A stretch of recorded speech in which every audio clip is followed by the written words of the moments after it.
감사합니다. 할렐루야. 할렐루야. 자, 앞뒤 좌우 멀린 사람 모두 인사하겠습니다. 당신이 최고입니다. 감사합니다. 사랑합니다. 축복합니다. 은혜 받을 줄 믿습니다. 오늘 우리가 함께 은혜 받고자 하는 말씀의 제목은 교회의 진정한 가치라는 제목으로 함께 은혜를 나누겠습니다. 서점에 가면 이런 책 제목 하나가 여러분 눈에 확 띌 수 있어요. 하나님을 찾아서라는 제목의 책이에요. 이 하나님을 찾아서라는 책 밑에 부제목으로 이런 글이 한 줄 기록이 되어져 있어요. 육로로 이스라엘까지 2년 7개월 세상에서 가장 행복한 만남이라는 부제가 있어요. 이 책을 쓴 사람은 이름이 김영강이라는 신학생인데 21살짜리예요. 이 김영강이 21살 신학생이 어느 날 교인들로부터 이런 말을 하나를 들었어요. 청년의 때에 만난 하나님과 평생을 함께한다. 청년의 때에 하나님을 만나야 평생 함께한다 라는 말이 자기 가슴에 확 꽂혔어요.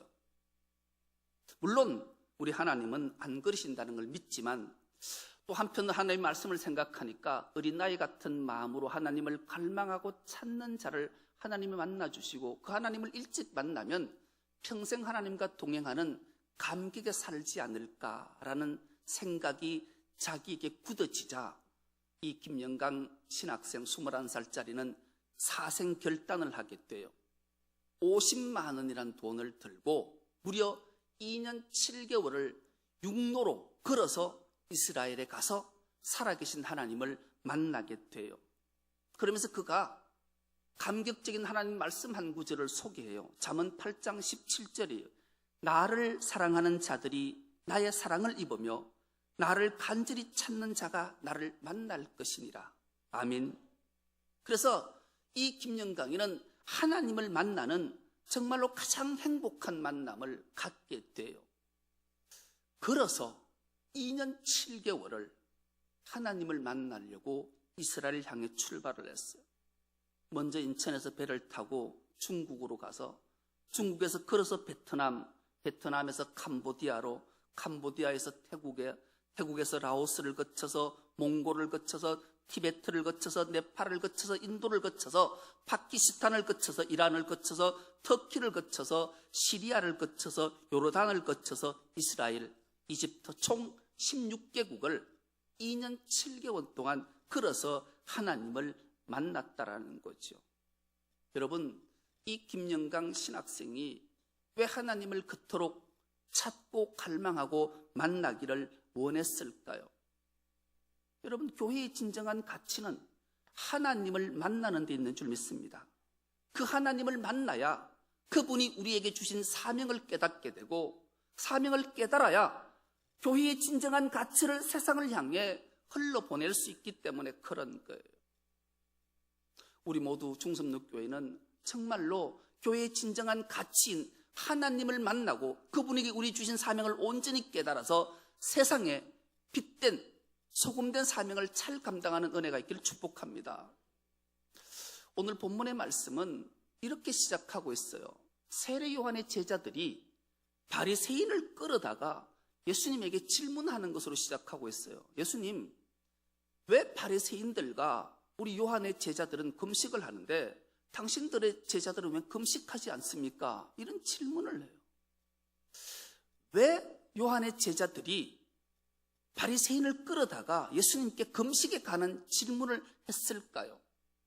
이 당시는 유대인들이 가장 선망하고 존경하는 인물들이 있었는데 그들은 바리새인들이었어요. 그렇다면 왜 유대인들이 가장 바리새인들을 선망하고 존경했을까요? 그들은 종교의 3대 의무를 잘 준행하는 자였기 때문에 그래요. 그들은 일주일에 이틀은 어김없이 금식했어요. 여러분, 금식은 나의 뜻을 관철시키기 위해서 하나님 앞에 기도하는 것이 아니라 나는 나의 것 다 내려놓고 하나님의 뜻대로 살겠습니다 라고 맹세하고 다짐할 때 하는 게 금식이에요.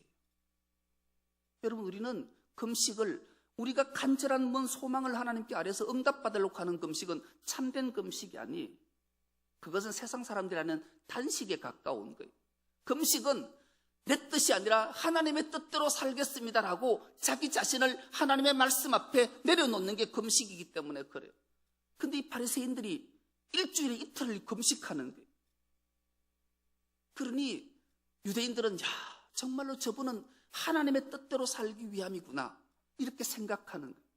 그리고 또 하나, 이 바리새인들은 늘 기도하는 거예요. 하루에 어김없이 제3시, 제6시, 제9시가 되면 기도 시간을 정해놓고 늘 시장이나 광장, 내거리에 나가서 제복을 갖춰 입고 하늘을 향해 두 손을 펴고 하나님 우리를 향해 기도하는 거예요.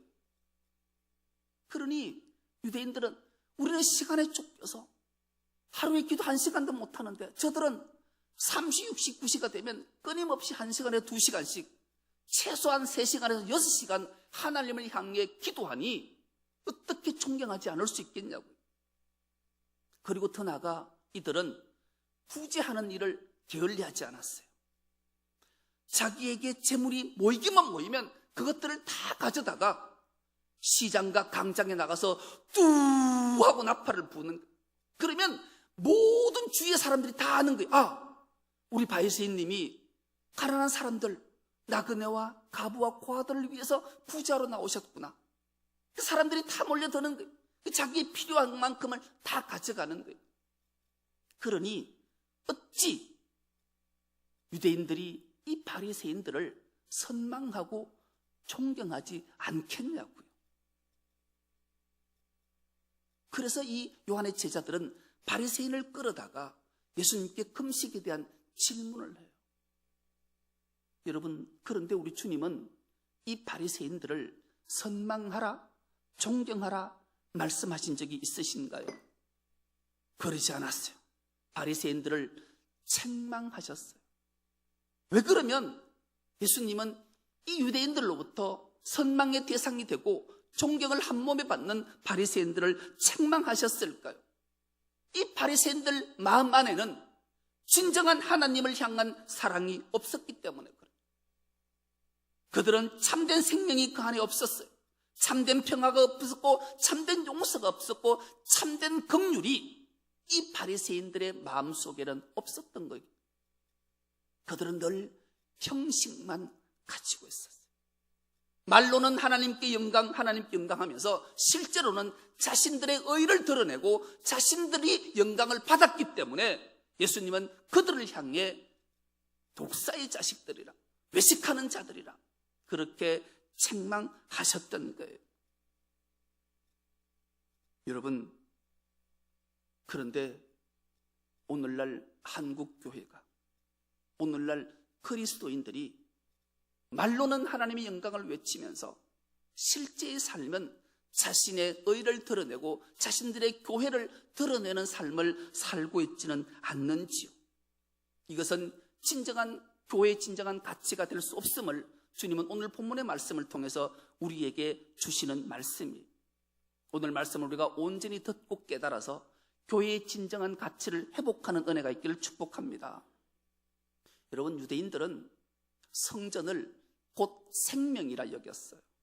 우리도 오늘날 교회를 우리의 생명처럼 여기지 않나요? 그러면 교회는 생명이고 생명처럼 여긴다면 마땅히 교회가 하나님을 만나고 하나님의 뜻을 받들어서 그 사명을 아름답게 감당할 때 교회는 진정한 주님의 가치를 발생하기 때문에 그런 거예요. 그런데 유대인들은 이 성전을 생명처럼 여겼지만 진정한 생명, 하나님의 사랑과 하나님의 생명과 하나님의 긍휼과 하나님의 자비하심을 세상에 드러내지 못했기 때문에 주님은 이 유대교 성전을 향해 이런 말씀을 주시지요. 이 성전을 헐라 내가 사흘 만에 일으키리라. 주님이 말씀하시죠. 유대교의 성전을 폐하고 주님의 몸된 교회를 세우시겠다고 말씀하시고 그대로 2000년 전에 주님은 교회를 세우신 거예요. 교회의 진정한 가치를 세상을 향해 복음이 무엇인지, 왜 주님이 이 땅에 오셔서 십자가에 죽으시고 보혈을 흘리시고 죽은 자 가운데 3일 만에 부활하셨는지 그것을 온 세상에 보여주신 거예요. 그런데 세월이 흘러 1500년의 세월이 흐르면서 부교, 캐톨릭은 부패하기 시작했어요. 어쩌면 유대교 성전보다 더 부패한 교회가 되고 말았어요.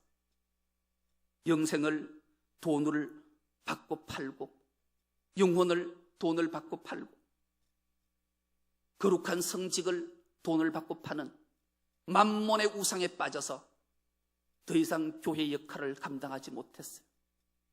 그것을 안타깝게 여기던 마틴 루터는 비덴베르그 성당에 95개 조약문을 걸고 종교개혁, 교회개혁을 외치게 된 거예요. 타락한 교회를 본질로 돌아가자. 하나님을 만나고 그분이 우리에게 주신 사명을 온전히 깨달아서 교회의 진정한 가치를 되새겨야 된다. 그렇게 외친 지가 벌써 500년의 세월이 흘렀어요. 그리고 개신교, 프로테스탄트 교회가 생겨나게 된 거죠. 그런데 오늘날 이 개신교, 우리가 교회라고 일컫는 이 교회는 어떠한가요? 유럽의 교회는 타락하고 무너진 지가 벌써 오래되었고, 우리에게 복음을 전해줬던 미국의 교회조차 타락으로 부패하고 무너지고 있고, 130년 전에 복음의 씨앗이 한국교회에 심겨져서 교회의 진정한 가치가 무엇인지를 온 천하에 보여주기 위해서 순교의 피를 흘렸던 우리 교회가 130년이 지난 지금 이 시대는, 이 교회는 절망의 시대를 살아가고 있는 거예요. 교회의 진정한 가치를 다 잃어버리고 살아가고 있는 이때에 주님은 오늘 본문의 말씀을 통해서 다시 한번 교회의 진정한 가치를 회복하라고 우리에게 말씀하시는 거예요. 여러분, 교회의 진정한 가치가 무엇일까요? 그것은 오늘 본문 15절에 주님께서 말씀하셨던 것처럼 혼인잔치집에서 가장 귀한 것이 무엇인가? 혼인잔치집에서 가장 주제가 되는 것이 무엇인가? 그것은 기쁨이다. 그 기쁨은 신랑과 함께하는 거예요. 여러분, 교회의 진정한 가치는 우리의 신랑 대신 예수 그리스도 한 분만으로 만족할 때 교회의 진정한 가치가 발생되는 줄 믿습니다. 여러분 마음속에 다른 것 다 빼내십시오. 주님, 나는 주님 한 분만으로 만족합니다. 주님 한 분만 있으면 됩니다. 이런 고백을 우리가 다 믿음으로, 신앙으로 토해내셔야 돼요. 그것이 교회의 진정한 가치이기 때문에 그래요. 주님이 없는, 신랑이 없는, 포도주가 없는 혼인잔치는 아무 소용이 없는 거예요. 오직 교회의 진정한 가치는 주님 한 분, 예수 그리스도 한 분만이면 족합니다. 다른 거 필요 없습니다. 그럴 때 교회의 진정한 가치가 발생되는 줄 믿습니다. 그러시면서 주님이 이 교회를 향한, 정말로 이 교회가 진정한 가치를 발생하려면 어떻게 해야 되는지 그 말씀이 오늘 본문 16절과 17절을 생배 조각과 포도주와 부대를 설명하면서 말씀하는 거예요. 여러분, 생배 조각이라는 걸 혹시 아십니까? 생배 조각은 가공되지 않는 상태, 약품 처리가 전혀 안 된 막 직조된 상태를 생배 조각이라 그래요. 여러분, 요즘은 옷이 기술이 많이 발달해서 정말로 요즘은 새 옷을 금방 사가지고 세탁기 막 돌려도 옷이 줄어들거나 늘어나지 않아요. 그런데 2000년 전의 상태를 한번 생각해 보자고요. 아니, 2000년까지 가지 말고요, 40년 전까지만 거슬러 올라가도 돼요. 제가 40년 전에 우리 엄마가 명절이 되면 시장에 가서 새 옷을 한 벌 사주잖아요. 사가지고 와서 살 때 우리 엄마가 이렇게 얘기해요. 우리 아들이 9살인데 12살짜리 옷 주이소. 그래요. 안 그러면 그 옷을 가지고 와서 빨면 확 줄어들기 때문에 잠깐 실수를 해서 그 옷 파는 사람이 아들이 몇 살입니까? 9살입니다. 이 옷은 됩니다. 9살짜리 옷을 줘가지고 엄마가 가서 빨고 그 다음날 학교 가려고 입었는데 어떻게 됐을까요? 바지가 7부 바지가 되고 윗도리는 팔목이 7부 팔목이 되는 거예요. 여러분, 옛날 옷은 빨면 확 줄어들었어요. 이 생배 조각을 떨어진 옷에 깃대면 빨면 확 당기는 힘 때문에 못 쓰게 되는 거예요. 옷이 맵시가 나지 않는 거예요. 포도주도 마찬가지예요. 여러분, 포도주는 금방 포도주가 되기 시작, 새 포도주는 발효가 막 시작되기 때문에 팽창을 막 하는 거예요. 여러분, 가죽 부대가 처음에 가죽 부대를 만들면 가죽이 부들부들해서 부드러워서 막 팽창이 돼도 터지지 않는 거예요. 그래서 오래 쓰고 나면 이 수분이 다 날아가고 막 딱딱해지면 역할을 감당 못하는 거예요. 거기에 새 포도주를 넣으면 그냥 가죽 부대는 터져버리고 내용물도 쏟아져 버리고 가죽 부대도 버리는, 다 버리게 되는 거예요. 여기서 말씀하시는 게 뭘까요? 새 부대는 주님이 원하시는 교회예요. 새 포도주는 주님 자신을 가르치는 말씀이에요. 주님은 내가 새 부대에, 새 교회에 나의 사명을 감당하기를 원한다. 주님이 그 말씀하시는 거예요. 그러기 위해서는 우리가 끊임없이 우리 내면 속에 있는 추악하고 더러운 나의 의를 드러내고 싶은 것들을 십자가에 못 박아야 돼. 십자가의 보혈로 시선 받아야 돼. 그래야 주님을 닮고 주님을 만나고 주님이 주신 사명, 교회의 진정한 가치를 발휘할 수 있기 때문에 그래요. 여러분, 오늘 예배하는 우리 충성노교회 모든 건속들은 자신의 의와 자신의 자랑과 자신의 정욕들은 다 저 십자가에 못 박는 은혜가 있길 축복합니다. 그리고 정결한 새 부대가 되어서 주님을 온전히 품고 주님이 맡기신 사명을 잘 감당한 은혜가 있길 축복합니다. 여러분, 한국교회가 왜 이렇게 절망의 시대를 살아갈 수밖에 없는가? 그 이유들을 우리는 너무나 잘 알아요. 그 이유를 다시 한번 생각해 보면서 우리는 결코 이런 일에 우리 교회가 쓰임받지 않은 은혜가 있기를 축복합니다. 이렇게 한국교회가 외형적이 되고 외형만 남아서 타락하게 된 이유가 첫 번째가 강단이 타락했기 때문에 그래요. 이 강단이 타락하면 교회는 타락할 수밖에 없고 외형주의로 가서 철저히 무너질 수밖에 없고 교회의 진정한 가치를 발할 수 없기 때문에 그래요. 여러분, 설교자는 하나님의 말씀을 대언하는 도구예요. 그런데 이 강단이 왜 타락했을까요? 하나님이 보이지 않기 때문에 그래요. 보이지 않는 하나님보다 보이는 사람들에게 잘 보이려고 싶은 인기의 편중에서 설교를 할 때 하나님의 말씀을 선언하는 것이 아니라 유사복음, 잘못된 복음, 다른 복음을 전하고 인기 위주로. 여러분, 성경은 분명히 우리에게 말씀하고 있어요. 하나님을 좋게 하랴, 사람을 좋게 하랴. 사람을 좋게 하는 강단 때문에 오늘 한국교회가 타락하고 말았다라는 거예요. 여러분들은 정말로 마음을 다해 기도하셔야 돼요. 우리 목사님 타락하지 않도록 오직 하나님의 말씀만 대언할 수 있는 종이 되게 해달라고 기도하셔야 돼요.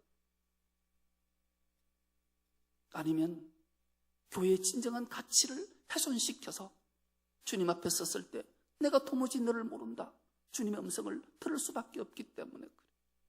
여러분, 우리 충성노교회만큼은 강단이 타락하지 않도록 여러분들의 기도가 철실히 요구된 걸 기억하시고 기도하는 은혜가 있기를 축복합니다.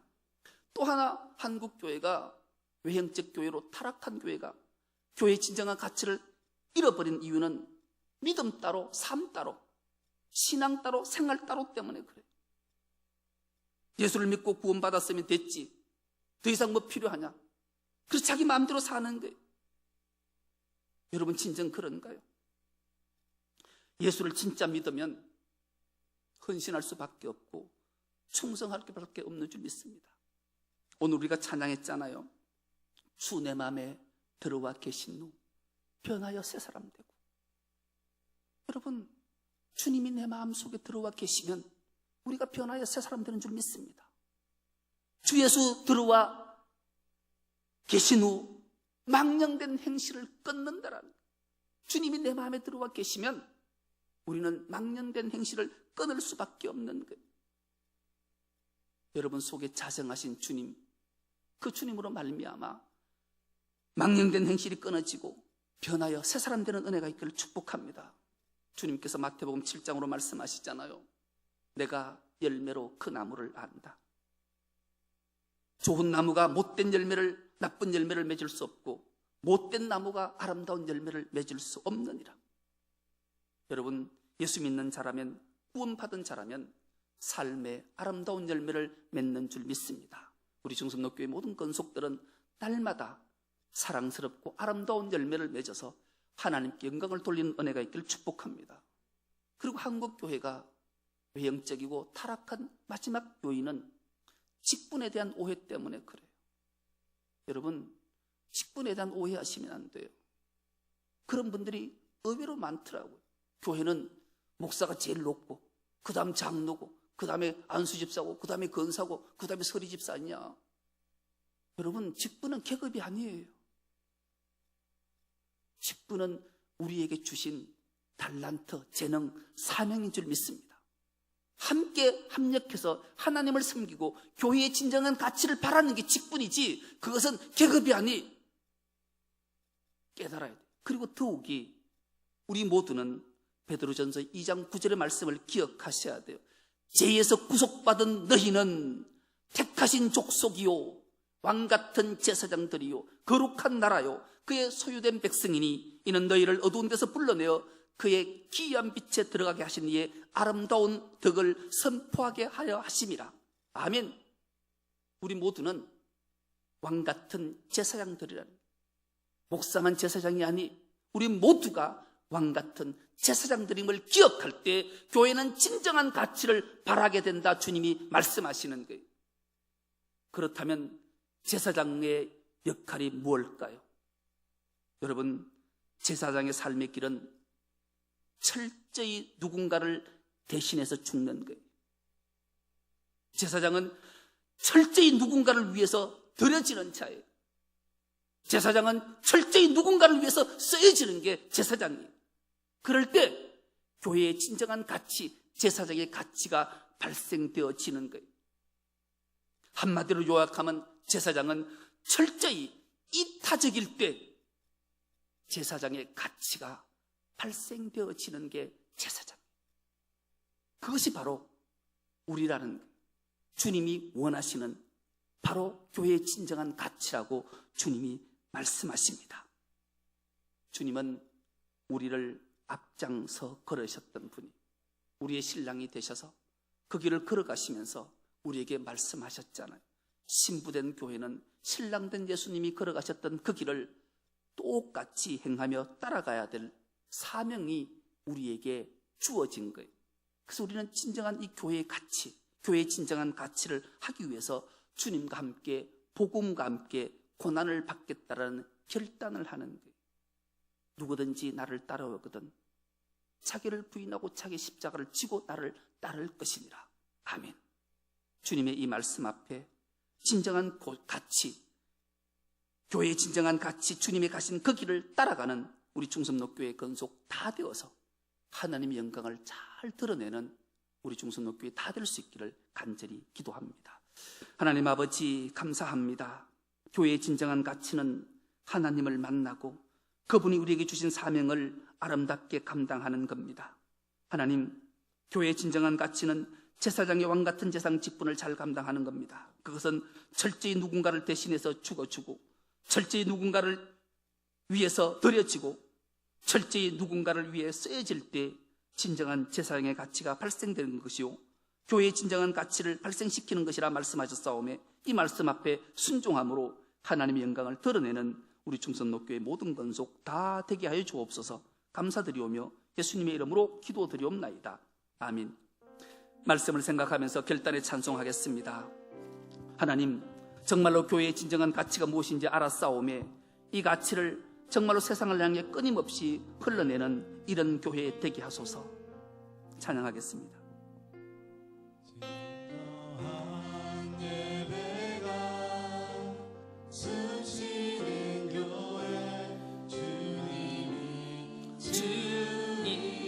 대신인 교회, 믿음의 기도가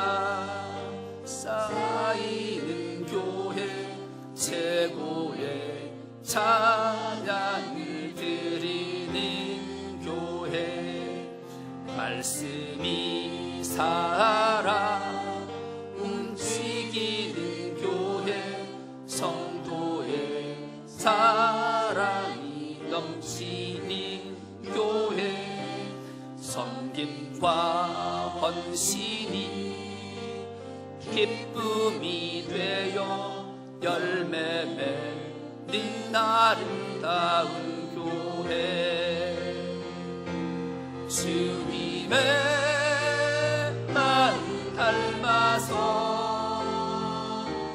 이웃을 사랑하는 교회, 주님의 영광을 위해서 빛 대신 주님 전하는 교회, 사랑의 불꽃이 활짝 피어나 날마다 사랑에 빠지는 교회, 주께서 사랑하는 우리 교회가 이른 교회 되게 하소서. 주님의 마음 닮아서 이웃을 사랑하는 교회, 마음 닮아서 이웃을 사랑하는 교회,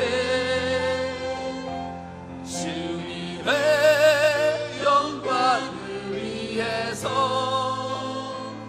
빛 대신 주님 전하는 교회, 사랑의 불꽃이 활짝 피어나 날마다 사랑에 빠지는 교회, 주께서 사랑하는 우리 교회가 이른 교회 되게 하소서. 주께서 사랑하시는 우리 교회가 이른 교회 되게 하소서. 사랑하는 우리 교회가 이른 교회 되게 하소서. 이 시간 말씀을 생각하면서 주여 한번 외치고 통성으로 부르짖어 기도하겠습니다. 주여! 아버지 하나님 감사합니다. 죄와 허물로 죽었던 우리를 살리시고 하나님의 자녀를 삼으셨을 뿐만 아니라 우리에게 사명을 주셔서 주의 몸된 교회를 섬길 수 있도록 은혜 주시니 감사합니다. 하나님, 교회의 진정한 가치가 무엇인지 말씀을 통해 주셨사오니 이 말씀이 우리 마음밭에 잘 박힌 못처럼 새겨져서 하나님께서 원하시는 바를 이루어갈 수 있는 우리 교회 될 수 있도록 은총을 다하여 주옵소서. 하나님, 우리 교회가 103일 전에 하나님 이 한국 땅에 복음의 씨앗이 떨어져서 오늘에는 많은 사람들을 구원했지만 타락의 일로에 접어들어서 절망의 시대를 살아가고 있는 이때에 교회의 진정한 가치를 회복하라 말씀하셨사오매 이 말씀을 기억하며 나가겠습니다. 하나님, 우리 교회가 진정한 교회 가치를 세우기 위해서는, 교회의 진정한 가치를 세우기 위해서는 우리의 삶의 길이 철저히 누군가를 대신해서 죽어줘야 됩니다.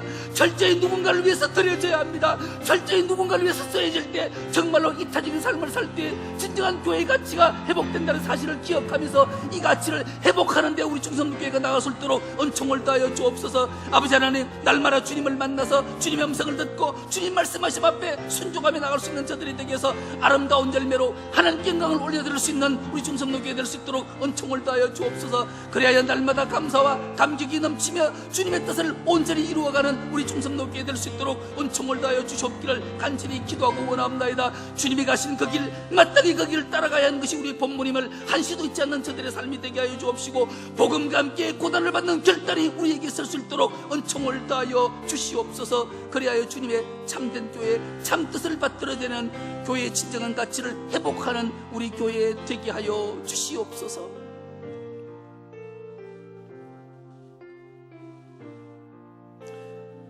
하나님 감사합니다. 우리 교회를 30년 전에 이곳에 세우시고 주님의 사명을 아름답게 감당할 수 있도록 은혜 주시니 감사합니다. 세상이 뭘 하더라도 주님 주신 부유한 사명을 아름답게 잘 감당해서 주의 크신 뜻을 이루어가는 우리 교회 되게 하여 주옵소서. 감사드리오며 예수님의 이름으로 기도드리옵나이다. 아멘.